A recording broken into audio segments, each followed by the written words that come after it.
Hi everyone, I'm Jessica. Welcome back. We are still in week 1 of the Stargazer quilt along.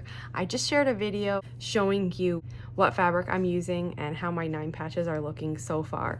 But today I wanted to show you specifically how I like to chain piece. I always mention it and I kind of show you what I would do, but usually we're making one block at a time so I can show you how that block goes.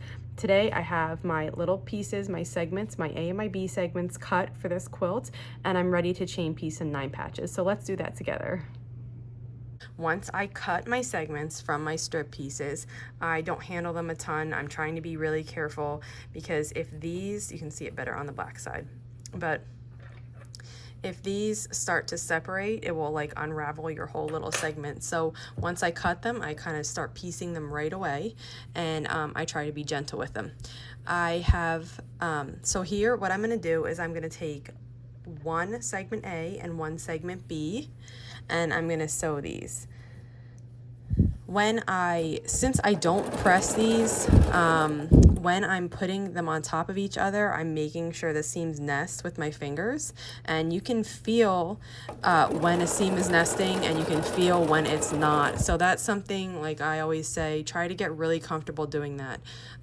Putting your finger on the fabric, like here, if I have this nested and I put my finger down, I can feel that's correct. If I spaced them apart a little bit like this and then I feel it, you can feel like a valley here and you know that that's not right.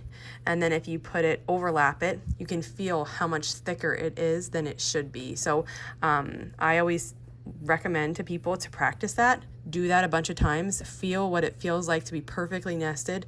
Feel what it feels like to not be. And that way, I always just find doing that is way more accurate than just pinning and like hoping the pins stay in place, because the reality is that pins shift. I mean, they help, but they can shift, and then you're left with seams not nesting perfectly. But with my fingers, when I do this, I don't ever have a time when I can't tell if it's nesting correctly. Now, things can still happen every now and then. I will feel it. My pieces might not be perfect, and I will feel it and be like, oh, I know this isn't nested, but I can't get it any closer together. So I just let it be. But you can actually tell, and I feel like using your fingers to do it is just so accurate and totally underrated. I don't think anyone or not very many people rely on it like that, and it really is just so accurate. So what I'm doing here is I'm just sewing a bunch of segment A's with segment B's on it, and I won't for the purposes of this video because we'd be here for a few hours, but I'm not going to do all of them in a row. But if it was just me piecing it, yes, I would do all of them in a row, because it just makes quick work of it to just chain piece them like this. But you can see I'm just repeating the same step over and over.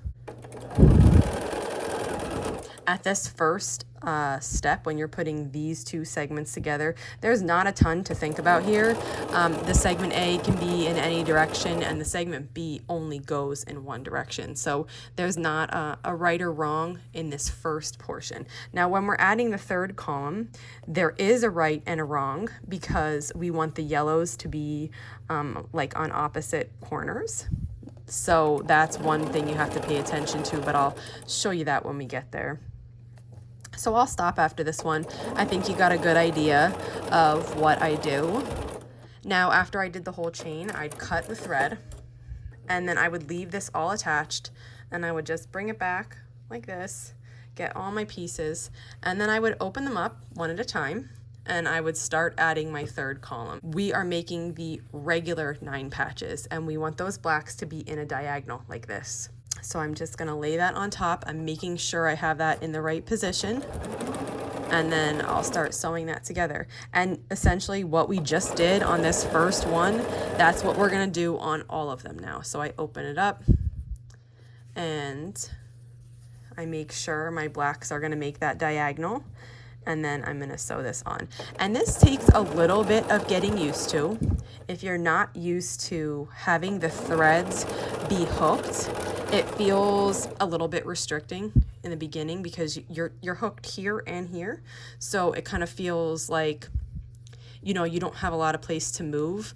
But the more you practice it, the quicker that goes away. Like, I don't even notice it anymore that I'm hooked or that I can't move a certain way. It just kind of becomes second nature. So now I can just keep these connected, and it like it just makes it so much faster, and it keeps kind of all your pieces really nicely in order too. And these, keep in mind, these are 1.5 inch unfinished squares. So these are kind of like a tight size to work with. They're kind of small, and that makes this even a little bit tighter. If you had bigger pieces, if you were working with 2.5 inch squares, you wouldn't be, you know, working in this really tight little area here. It wouldn't be that big of a deal. But because these are smaller, that makes it feel tighter too. So you just keep adding your third column to all of these.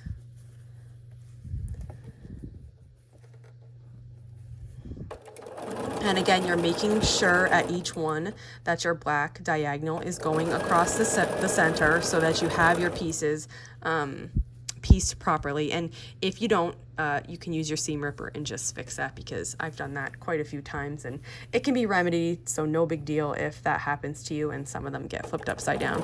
It'll take a little time to finish it, but you know, it's not a big deal. You can fix it.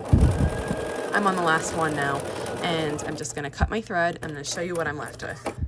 So now I would have this huge chain of all my 9 patches done. So you can see they're hooked by 2 threads, but they're all made, and all I have to do is cut these threads apart. So now what I do is I just come in with a pair of scissors, and I'm gonna cut these 2 threads at once. I just slip through right like that, 9 patch. And then I do the same thing, and I go all the way down the chain. And every time I cut, I'm left with a 9 patch that is ready to be used. And this just is really, really sad. That there's that angry one that I was trying to show you yesterday that wasn't on my strip with this little angry face candy. So this is just really, really satisfying to cut these threads and know that these are already completed and ready to be used. So this is my favorite method for sure on everything. Anything I can chain piece, I chain piece it. So there you have it. That's a quick little rundown on how I chain piece my blocks. And again, I chain piece everything I could chain piece. This is this cute little 9 patch now. And we just made a bunch and they were really quick. So I do that same process. I'll chain piece all my pieces at once, and then I'll be left with all of these 9 patches that we can go ahead and use. And we're gonna use them in week 2. If you have any questions on this method, just let me know and I'll be sure to answer. Thanks for following along.